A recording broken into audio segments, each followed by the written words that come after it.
कि 4 बत्ती जलाओ, लेकिन आप बाहर निकल गए, कमरे में लाइट चालू रह गई, पानी चालू रह गया, तो ये बेकार है।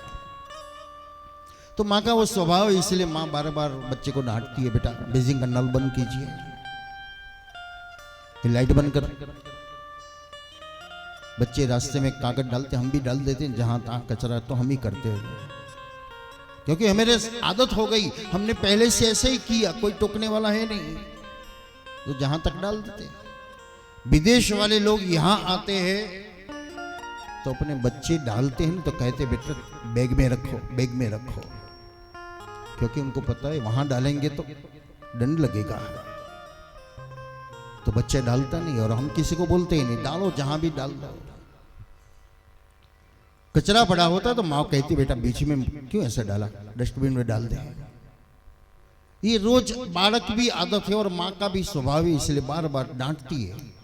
बच्चा बड़ा हो गया,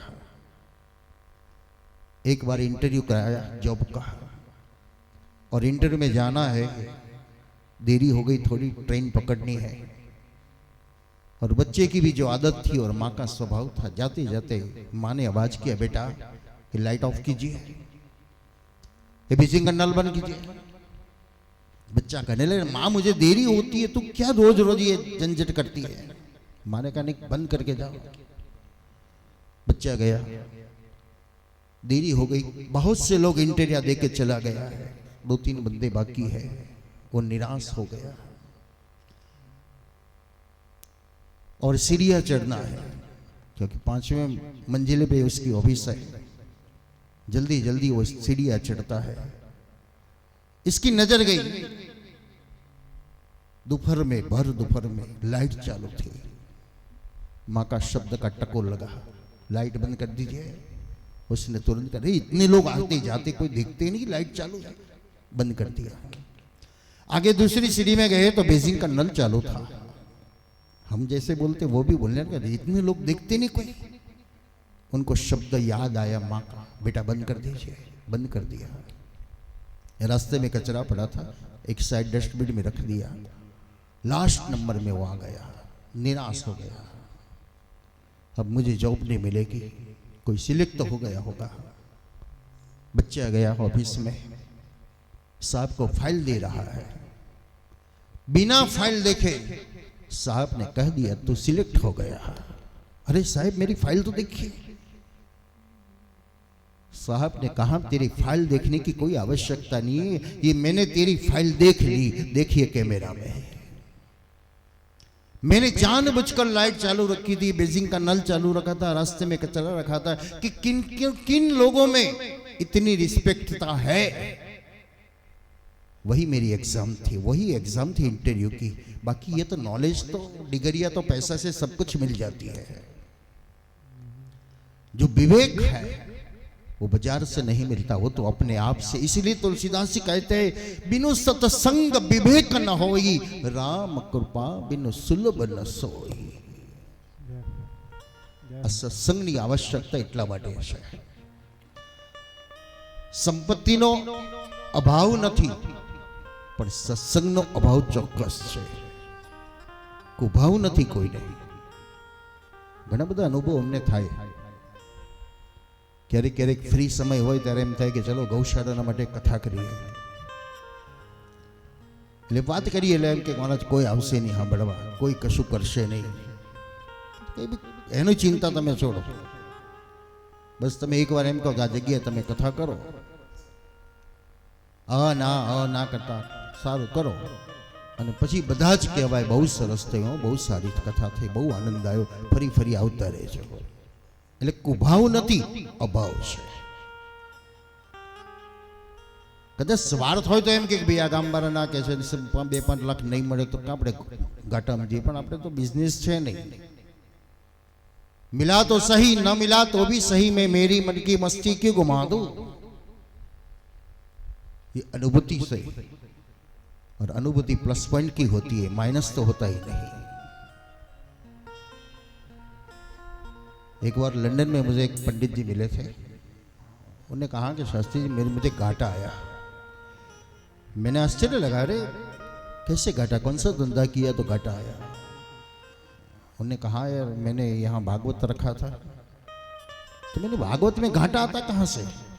वहां तो 1 रुपये का इन्वेस्टमेंट नहीं है, पूरी प्रॉपर्टी तो श्रीमद् भागवत है, वो तो सब मुनाफा ही करवाती है, तो फिर घाटा कहाँ से हुआ? उन्होंने कहा अरे क्या करे, हमने लाइव चैनल में 10 लाख रुपया इन्वेस्ट कर दिया, रोजाना $1000 का हॉल रख दिया और पैसा हुआ नहीं, तो क्या करे, घाटा आ गया। ये बिजनेस करने वाले को ये घाटा आता है, लेकिन बिजनेस करना ही नहीं, बस कथा ही करनी है, तो वहां तो मुनाफा मुनाफा ही मुनाफा है। लेकिन आज के समय में ये बहुत बड़ा बिजनेस हो गया है, हाई फाई कथा हो गई, लग्जरियस कथा हो गई। पता नहीं ये डायरा कर रहा है कि देखने वाला श्रोता है कि प्रेक्षक है, वो ही पता नहीं चलता। आराम से सोफा तकिया पर बैठते हैं। एक स्वामी सच्चिदानंद एक वक्तव्य હતું કે સ્વામી સચ્ચિદાનંદ એક જગ્યાએ આવી કોઈ કથામાં ગયા હશે અને વક્તા કથા કરે ને યજમાન સામે પગ ઉપર પગ ચડાઈ તકીએ હાથ મૂકીને ઊંઘે આરામથી। એ સ્વામીજીએ પેલા વક્તાને કીધું કે ભાઈ આ તમારી સામે ઊંઘે છે, મને તો બગાસ આવે છે, પણ તમે પેલા વક્તાએ કીધું કે મહારાજ બોલશો નહીં, એ જેમ કરે એમ કરવા દો। કેમ?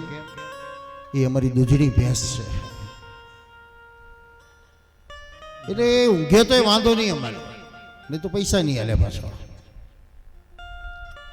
આ સ્વાર્થ વૃત્તિ હોય તો આ થઈ શકે। એટલે પેલી કહેવત છે ને ગામડાની કહેવત કે બામણને તરભણો આલ્યો, જે કરે ખરો, હાલ દીધું, પતી ગયું, જાઓ। નહીં, વસ્તુ આપ્યા પછી એનો ઉપયોગ થાય છે કે બજારમાં વિક્રય થાય છે, એ પણ જોવાની જરૂર છે ને। આપણે એને ઉપયોગ કરવા માટે આપીએ અને ઉપયોગ ન કરે તો આયેલી વસ્તુનો વિક્રય કરવાને બદલે દાન કરે તો ઘણું સારું છે, બીજાને આપી દે તો ઉપયોગ થઈ શકે નહીં। શ્રીમદ ભાગવત એ પરંપરાથી ચાલતું આવેલું છે। ચતુશ્લોકી શ્રીમદ ભાગવતનો જે ઉપદેશ થયો બ્રહ્મા દ્વારા શુદ્ધ પુરાણીને, નારદજીને, વ્યાસજીને, અને વ્યાસજી શુકદેવજીને આપ્યો। શુકદેવજીએ આપણને બધાને આપ્યો। હવે આપણે બધા માલિક બની બેઠા, એટલે ભાઈ આટલા રૂપિયા આલો તો કરું, નહીં તો ન કરું। અને આપણે પાછા એવા થઈ ગયા 2 નહીં 5 કરવું, ખરીદી લઈશ તમને। આ ખરીદાય ખરું, વેચાય ખરું અને ખરીદાય પણ ખરું। અહીંના વૃંદાવનના જ અમરીશજી મહારાજ છે, बहुत सुंदर एनु वक्तव्य में हमने कहतु कि वर्तमान समय में 2 लोग इस समाज को छिन भिन कर रहे हैं। जो व्यास कथा बेचता है और यजमान खरीदता है, ये दोनों पूरे समाज को भ्रष्ट कर रहा है और इनका दर्द दुख आने वाली पीढ़ी को भी सहना पड़ेगा, भोगना पड़ेगा। ये बेचने की वस्तु नहीं है, ये बांटने की वस्तु है। शुकदेव जी ने परीक्षित के साथ कोई सौदा किया था कि इतनी सोनामन मुझे दीजिए तो मैं तेरे को, और सौदा करता तो परीक्षित का कल्याण भी होता। आज हम सब डॉक्टर के पास जाते हैं तो डॉक्टर पैसा लेता है और सिग्नेचर भी करवा लेता है कि कुछ हो जाए तो मेरी कोई गलती नहीं।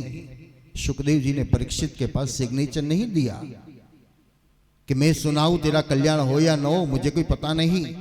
लेकिन शुकदेव जी ने इतनी जिज्ञासा से परीक्षित को कथा श्रवण करवाई और इसलिए व्यास जी भी कहते हैं परीक्षित साक्षी श्रवण मुक्ति कथने। ये श्रीमद् भागवत का कोई प्रमाण देखना है तो परीक्षित को जाकर पूछ लीजिए। जो सत्ता, संपत्ति, परिवार, शरीर, सैन्य कुछ कोई भी साथ नहीं दे सका, कोई भी इनका कल्याण नहीं कर सका, वो श्रीमद् भागवत ने करवा दिया। और पुष्टि मार्ग में तो बहुत प्राधान्य श्रीमद् भागवत है। जरा सोचिए श्री महाप्रभु जी ने क्यों 84 बार भागवत का पारायण किया। ऐसे तो 84 तो बैठे जागृत थे, लेकिन कितना पारायण किया होगा। बहुत सदाम, जो परीक्षित कहता है ये कथा बहुत सदाम है।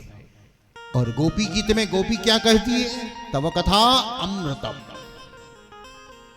ये अमृत समान है। स्वर्ग से देवता लोग अमृत का कलश लेकर आए और सुखदेव की जी के सामने जाकर कहने लगे, महाराज जी ये अमृत का कलश है, परीक्षित को पिला दीजिए। अच्छा तो आपको क्या चाहिए? देवता लोग ने कहा हमको भागवत चाहिए। सुखदेव जी ने पूछा, अरे स्वर्ग में अमृत है और भागवत नहीं है? नहीं, स्वर्गे नास्ति। स्वर्ग में भगवान है लेकिन वो चतुर्भुज रूप में है,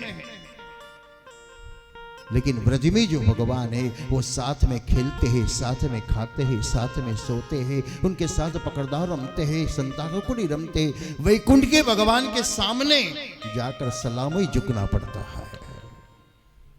इसलिए ब्रजवासी ने कह दिया हमको वैकुंठ नहीं चाहिए। ब्रज वालू रे, वैकुंठ नहीं वालो। जड़ना जीवड़ा जड़ मां जन्मे, जड़ माए मरी जाय रे। ब्रज भूमि मां हार्दय मारो, ब्रज भूमि मां हार्दय मारो, विसर्जित थई जाय रे। कृष्ण कृष्ण करता योध, प्राण हमारा जाय रे। कृष्ण कृष्ण करता योध। अब ब्रज की परिक्रमा में, ब्रज के दर्शन में आए हैं और यहां कोई संत को आपने देख लिया, झोपड़ी में रहते, ठंड में गर्मी में दुखी होते हैं, और आपने तुरंत कह दिया कि आप, मेरी विनती है आप हमारे शहर में आना और हमारे गुजरात के वैष्णव बहुत सेवा करेंगे, आप बड़ा स्थान बना दीजिए यहां। ये कहकर आपने एड्रेस दिया और चल पड़े। जो लोभी होगा ना वो तुरंत आपके पीछे की ट्रेन में निकल पड़ेगा, लेकिन जो योगी होगा ना वो तुरंत आपको कह देंगे आपका बहुत बहुत आभार। हम जिएंगे तो यमुना के तट पर, हम मरेंगे तो यमुना के तट पर। शायद मैं यहां से पैसा लेने के लिए वहां तक आया और बीच में मेरा प्राण छूट गया तो मेरा यमुना का आरा चला जाएगा। हम तो जिएंगे यहां, मरेंगे भी यहां और बार बार जन्मेंगे भी यहां। हमको मुक्ति नहीं चाहिए। मुक्ति तो कायर का काम है। काम छोड़ी दे कायर नो काम नहीं। अपने બધા કામ ચોરી જ કરીએ છે ને, ઘણા કરશે, આપણે શું શાંતિ જોઈ જાઓ, કોણમ જતા રહો। भक्त के हम कायर नहीं है, हम तो बार बार जन्मेंगे, बार बार कृष्ण आपकी आराधना करेंगे, यहां ही रहेंगे, यहां ही मरेंगे, यहां ही जन्मेंगे। और गीता तो कह दिया क्षीणे पुण्ये मृतलोकम विशन्ते। लेकिन पता नहीं कोई गीता का शब्द को ये समझ ही नहीं सकते हैं। लोग तो यही कहते हमको स्वर्ग में जाएंगे, हम वैकुंठ में जाएंगे, ये लोक में जाएंगे, ये लोक में, वहां से वापस ही नहीं आएंगे। 5 स्टार होटल वाला कितना दिन आपको रखेंगे? बैलेंस होगा तब तक, जब तक पैसा भरोगे तब तक सब फैसिलिटी मिलेगी। जब कहा कि आज मेरे पास पैसा नहीं है, वो तुरंत बिस्तरा पोटला उठा लेंगे, जाओ अब क्या करोगे? अब तो ठंड लगेगी, गर्म लगेगी, खाना नहीं मिलेगा, दिक्कत कितनी आती है। શાણપણ એ છે કે પોતાનું બચાયેલું હોય, પોતાની પાસે રાખેલું હોય તો કામ આવે. એમ ભક્તો કે છે આ 5 સ્ટારની હોટલમાં જઈને મારે મારા રૂપિયા વાપરવા નથી. રૂપિયા એટલા ભેગા કરું. અહીં રૂપિયા એટલે ભગવત નામ સ્મરણ, કે વૈકુંઠ નાથ વૈકુંઠ છોડીને મારી પાસે આવી જાય છે. રૂપિયામાં આટલી તાકાત. ગઈકાલે દ્રષ્ટાંત બતાવ્યું હતું. 20,000 રૂપિયા ભગવાનને માર્ગે મોકલી દે. પછી પેલો કે ગાંડો છું ભાઈ, ઈશ્વર રૂપિયાથી ના આવે, ઈશ્વર પ્રેમથી આવે. સબરી મારી પાસે કયો રૂપિયો હતો? વિદુરજીની પાસે કયા રૂપિયા હતા? કે સામે ચાલીને ભગવાન આવ્યા. અને તેથી મહાપ્રભુજી પણ આપણને બહુ સુંદર સમજાવે છે, ગુરુ કરો એટલે કઠિયો પહેરવાની જરૂર નથી. ગુરુ એક કર્યા છે, પણ એમાંથી ગુણ લો. એ ગોપીજનોમાંથી ગુણ લો, એ માતંગ ઋષિમાંથી ગુણ લો, જે સબરીમાં લીધો. એક શબ્દ હતો, તારી ઝૂંપડીમાં રામ આવશે. કૃષ્ણએ ગોપીને એક જ શબ્દ કહ્યો છે, હું ક્યાં જતો રહું છું, હું આવીશ. ગોપીએ કે શબરીમાએ એમ પૂછ્યું નથી કયા દિવસે કેટલા વાગે આવશે. આપણે પૂછી લઈએ છીએ, કારણ કે એ ટાઈમે બધું તૈયાર રાખીએ, નકામ કોણ રોજ રોજ બધી માથાકૂટ કરે. દરેકે પોતાના આંગણા સ્વચ્છ રાખવા જોઈએ તો ફાયદા ઘણા છે. એક તો સ્વચ્છતા રહેશે એટલે દુર્ગંધ આવશે નહીં, બીમારી આવશે નહીં. આંગણું સ્વચ્છ છે, ભગવાન ગમે ત્યારે આવી જાય. દક્ષિણમાં મહારાષ્ટ્રમાં ઘણા એવા ગામડાઓ છે જે રોજ આંગણા લીપાતા હોય, પાણીના છંટકાવ થતા હોય, રંગોળીઓ પુરાતી હોય, આસોપાલવના તોરણ લટકાવતા હોય. આપણે લટકાવી લોકો પૂછે ને, હા શું તમારે ઘરે? કારણ આપણે 12 મહિને એક દાડો લગાવતા હોય. એટલે રોજ તમે જૂના કપડા ઘરમાં પહેરીને ફરો છો. તમારો છોકરો વહુ કોઈ પૂછે છે ખરું કે બા કઈ જાઓ છો? પણ નવા કપડા પહેરો તો તરત ઇન્કવાયરી ચાલુ થઈ જાય, કઈ જાઓ છો, કઈ જવાના છો, કઈ પ્રોગ્રામ છે?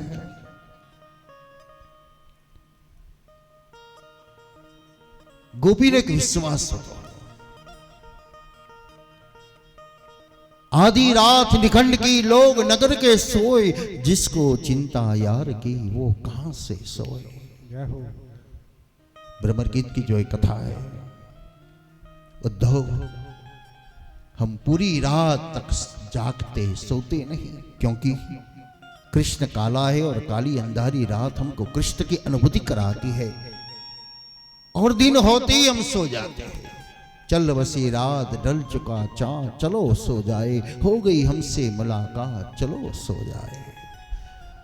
उद्धव पता नहीं भगवान ने कितना दिन हो गया व्रत छोड़ने से, लेकिन हमारे घर में आकर देखिए ये मक्खन का मटका भरा हुआ है ना, इतना दिन कन्या को व्रत छोड़े हो गया. कभी हम निराश नहीं होते,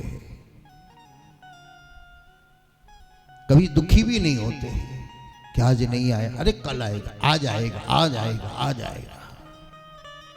हम रोज युवान रहते हैं, रोज स्वस्थ रहते हैं, रोज खाते पीते, रोज नया कपड़ा पहनते हैं, क्योंकि कभी हमेरा भगवान आ जाए और हमको दुबले देखे तो कन्हैया दुखी हो जाएगा.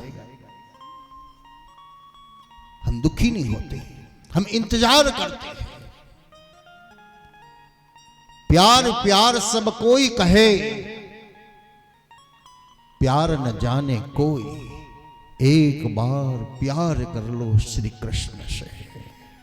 अब तो लगी लगन है, मिट्टी में मिल जाना. अब तो लगी लगन है, मिट्टी में मिल जाना. प्रेमी के प्रेम पथ पर हो मन हो गया दीवान. ओ प्रेमी के प्रेम पथ पर मन हो गया दीवाना. मन हो गया दीवाना.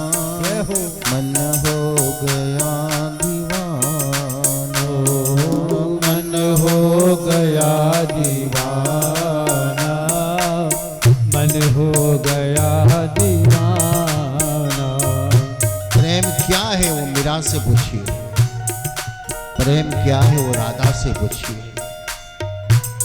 हम तो बार बार कहते लेकिन हमारा प्रेम कैसा है?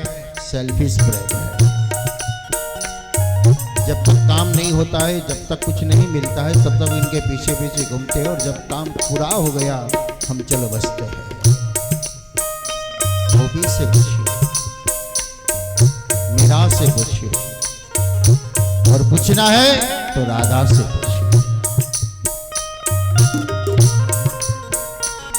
एक बार भगवान कृष्ण और राधा दोनों स्वर्ग में इकट्ठे हो गए, सामने सामने आ गए।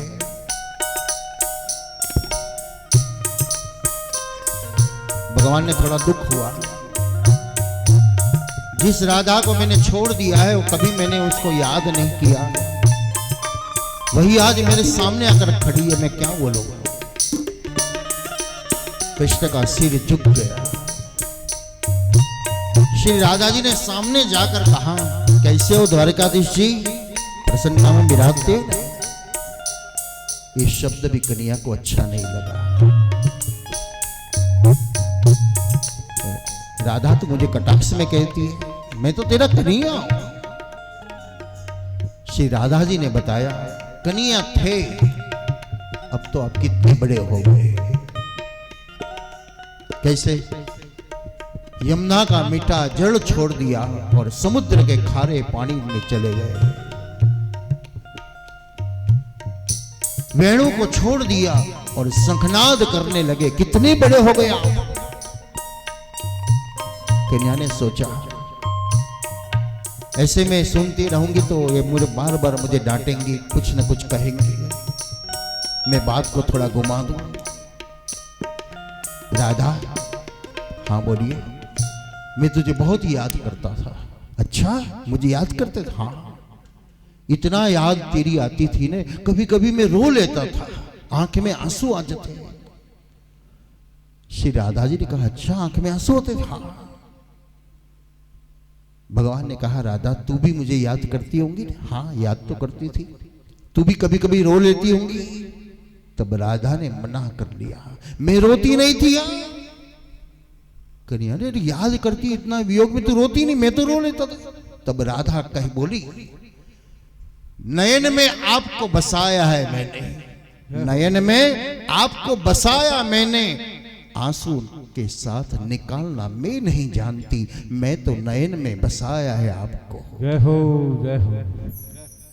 नयन में पंख राखी नहीं, भजन पद तमने जोया छे एम राधा कहे, मैं तो तमने निहाळ्या पछी आंखमां आंसू नहीं लावती, आंसू आवे तो ये बाहर निकली जाए। बस खुली आंखें हूं तुमने निहाळ्या करो छो, ये प्रेम है। अद्भुत भगवान की जो लीला है। सच्चिदानंद रूपाय, महात्म्य का जो पहला श्लोक है, किस भगवान की वंदना की? श्री कृष्णाय वयम नमः। क्यों कृष्ण की वंदना की, ये भी सोचना चाहिए। तो शुद्ध पुराणी ने बताया, कृष्ण कैसा है, कृष्ण कौन है? सच्चिदानंद हो, सत्यमा चित परो। सत्य के साथ चित्त की मिलावट होती है तो आनंद की अनुभूति होती है। जब तक सत्य को पहचान नहीं सकोगे तब तक इसमें लगाव नहीं आएगा, और लगाव नहीं आएगा तो आनंद कहां से मिलेगा? चाहे वो खाने की चीज हो, चाहे देखने की चीज हो, चाहे सुनने की चीज हो, या सुगंध की चीज हो, जब तक वो सत्य को समझते नहीं, इसमें चित्त नहीं लगाते, तब तक आनंद की अनुभूति नहीं होती। सत्य यानी परमात्मा। शुद्ध पुराणी ने मंगलाचरण की शुरुआत सत्य शब्द से की। व्यास जी ने श्रीमद् भागवत में मंगलाचरण के अंत में यही शब्द दोबारा कहा, सत्यम परम धीमहि। सोचिए, क्यों व्यास जी ने ऐसा नहीं कहा कृष्णम परम धीमहि, रामम परम धीमहि, शैवम परम धीमहि, शाक्तम परम धीमहि? क्यों नहीं कहा? हम तो यही कहते, जिस चीज को हम मानते हम उसका झंडा लेके फफरका लेके घूमते हैं, अरे हमेरा बड़ा, हमेरा बड़ा, हमेरा बड़ा। जय हो। व्यास जी ने ऐसा कुछ नहीं कहा। और आज के समय में ये सब हम देखते हैं तो कितना प्रपंच होता है, हम सबको पता है। लोहे की नदियां बहती है। व्यास जी ने इसीलिए सारे समाज को एक रखने के लिए सत्यम परम धीमहि, क्योंकि सत्य को सभी लोग स्वीकारते हैं। शायद कोई राम को नहीं स्वीकारेगा, कोई कृष्ण को नहीं स्वीकारेगा, कोई शिव को नहीं स्वीकारेगा, कोई शाक्त को नहीं स्वीकारेगा। ये अपना प्रपंच अलग अलग है, ये प्रोपेगेंडा है मेरा। लेकिन ये सत्य सभी लोग स्वीकारते हैं। तो व्यास जी ने इसीलिए अंत में सत्यम परम धीमहि, हम सभी ये सत्य के राह पर चले। बस सत्य के राह पर चल गए तो कोई गलत रास्ते भी जाता ही नहीं, तो कोई दुखी नहीं होता, कोई किसी को पीड़ा नहीं होती, कोई तकलीफ आती ही नहीं। लेकिन हम डाइवर्ट कर लेते हैं रास्ते तो तकलीफ आ जाती है। सच्चिदानंद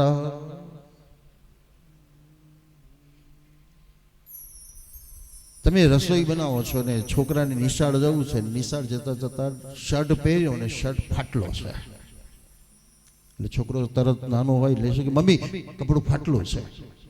હવે તમે રસોડામાં સવારમાં બહેનોને તો સુપરફાસ્ટ ચાલતો હોય, એમાં મોટું કામ કપડા, બસ એ પતેલે 80% જેવું કામ પતી ગયું. હા હવે શાંતિ. અમારે એવું જ છે. બોલો એ 2 કલાકમાં 3 વાર વાસણ ઘસે. એ સવારે 5 વાગ્યાથી 8 વાગ્યા સુધી 3 વાર વાસણ, ભલે 10 માણસ રાખ્યા હોય તો કરી દેવાનો એમને. અમારા પાસે રોજ ટકટક થોડી થઈ જાય. સારું છે, એટલો સપોર્ટ છે તો સારું છે, નહીં તો અમારો આશ્રમ બની ના શકે. આ કથામાં આવ્યા છે જોડે એટલે એ આનંદ છે. બાકી તો ઘેર બધું સંભાળે કરે. એટલે મમ્મીએ તરત કીધું કે બેટા બહુ ડાયો દીકરો તું. હા મમ્મી, જાને કબાટમાં સોય લઈને તારી જાતે સાંધી દે. હવે માએ કહ્યું સોય લઈને સાંધી દે. એટલે દીકરો પાછો કયા ઘરો જતો, એટલે કબાટમાંથી સોય લીધી અને કપડું સાંધવા ગયો. હવે કપડું સંધાઈ કરું, નકરી સોય લઈને બેસતો. એટલે દીકરાએ ફરી કીધું મમ્મી કપડું સંધાતું નથી, કપડું સંધાતી દીધું. એટલે માએ જોયું કે આ તો સોય લઈને બેઠો છે. અરે ગાંડા, દોરો તો પરો અંદર. હવે એટલું કહીને વગાર મૂક્યું એટલે રસોડામાં જતી રહી. દીકરાએ સોયમાં દોરો પરોવી કપડું સાંધવા ગયો, પણ જ્યાં સુધી દોરો રહે ત્યાં સુધી સંધાય, પણ જેવી સોય ખેંચે એટલે પાછું ફાટી જાય. મમ્મી સંધાતું નથી. અને માએ કીધું ગાંડા, છેડે ગાંઠ તો વાહ.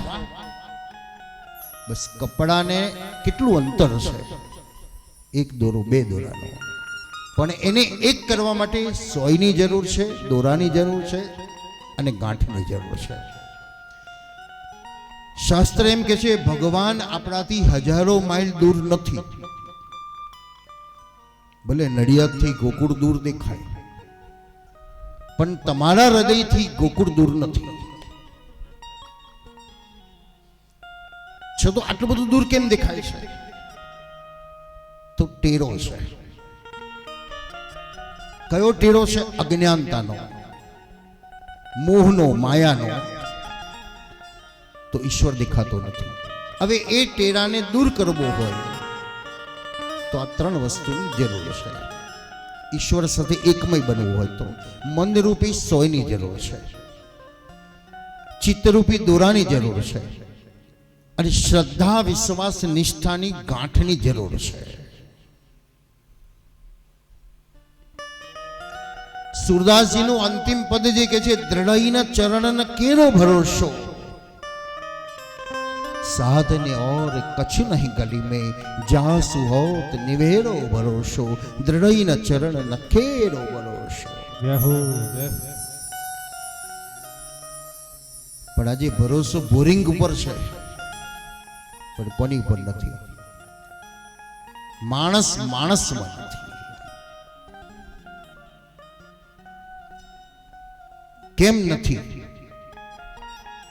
તો રહેલું વિષ એમાં માણસ સમજી શકતો નથી. આપણા કેટલા રૂપ છે બોલો? મેકઅપના રૂપ તો આર્ટિફિશિયલ છે, પણ એ સિવાય બીજા ઘણા રૂપો છે આપણા. બહારનું રૂપ જુદું, ઘરનું રૂપ જુદું, અને આપણી અંદરનું રૂપ. બહારનું રૂપ બધાને ખબર છે, ઘરનું રૂપ ખબર છે, પણ આપણી અંદરનું રૂપ તો કોઈને ખબર પડતી નથી. એ આપત્તિના સમયમાં આપણે કેવા બની જઈએ છીએ. ક્યારેક વિકરાળ બની જઈએ, ક્યારેક રાક્ષસ બની જવાય, ક્યારેક